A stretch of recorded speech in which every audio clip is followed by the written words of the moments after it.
আরজিকর কাণ্ডে বিচারের দাবিতে উত্তাল গোটা রাজ্য। তরুণী চিকিৎসক ধর্ষণ ও খুনের প্রতিবাদের আজ পৌঁছেছে রাজ্য ছাড়িয়ে গোটা দেশে। প্রতিবাদের রাস্তায় নেমেছেন বিভিন্ন রাজনৈতিক দল, চিকিৎসক, আইনজীবী, ক্রীড়াপ্রেমী, শিল্পী থেকে সাধারণ মানুষ। আরজিকর কাণ্ডে দোষীদের কঠোর শাস্তির দাবিতে রবিবার শহর দুর্গাপুরে এক র্যালির আয়োজন করে বিজেপি মহিলা মোর্চার তরফে আয়োজিত প্রতিবাদ মিছিলটি দুর্গাপুর ভিরিঙ্গি মোড় থেকে শুরু হয়ে প্রান্তিকা পর্যন্ত যায়। বিজেপির মহিলা কর্মীদের পাশাপাশি মিছিলে পা মেলান দুর্গাপুর পশ্চিমের বিধায়ক লক্ষণ ঘড়ুই সহ প্রচুর দলীয় কর্মী সমর্থক। ঘটনায় যুক্ত দোষীদের কঠোর শাস্তির দাবির পাশাপাশি রাজ্যের মুখ্যমন্ত্রীর পদত্যাগের দাবি তোলেন বিজেপি মহিলা নেত্রী মনীষা শিকদার। মুখ্যমন্ত্রী পদত্যাগ না করা পর্যন্ত আন্দোলন চালিয়ে যাওয়ার হুঁশিয়ারি দেন বিজেপি বিধায়ক। আমরা একটাই কারণে আজকে নেমেছি, যেটা হচ্ছে মুখ্যমন্ত্রী পদত্যাগ চাই।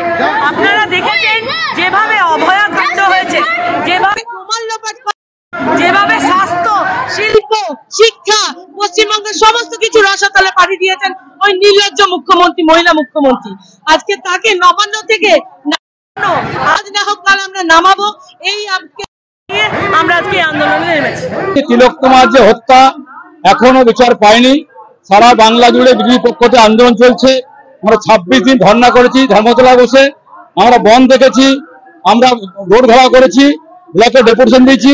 বন্ধের দিন সারা বাংলার সঙ্গে সঙ্গে দুর্গাপুরের বুকে পাটবিজ ভাঙচুর, দুর্গাপুরে কাগজে হেনস্থা করা, এই পুরের সামনে কাগজে মারধর করা, তার প্রতিবাদে আমরা এবং জাস্টিস চেয়ে আজকে বেনাজ ভিরিঙ্গিতে প্রান্তিকা এক ঐতিহাসিক মিছিল হচ্ছে। হাজার হাজার কর্মী মানুষের সঙ্গে এসছেন, পায়ে পা মিলাচ্ছেন। উদ্দেশ্য একটাই, মমতাদের পদত্যাগ না করছে, এই আন্দোলন চলছে, এই আন্দোলন চলবে। মানুষ আওয়াজ করছে, দাবি এক, দেখা এক, মমতার পদত্যাগ। যতই পদত্যাগ না হচ্ছে আমাদের আন্দোলন চলছে, আন্দোলন চলবে।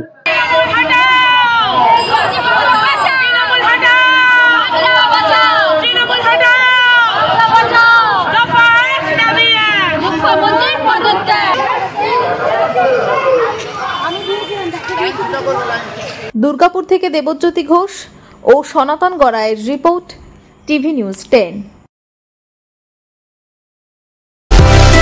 সুলভ সঠিক চিকিৎসার একমাত্র প্রতিষ্ঠান বিবেকানন্দ হসপিটাল।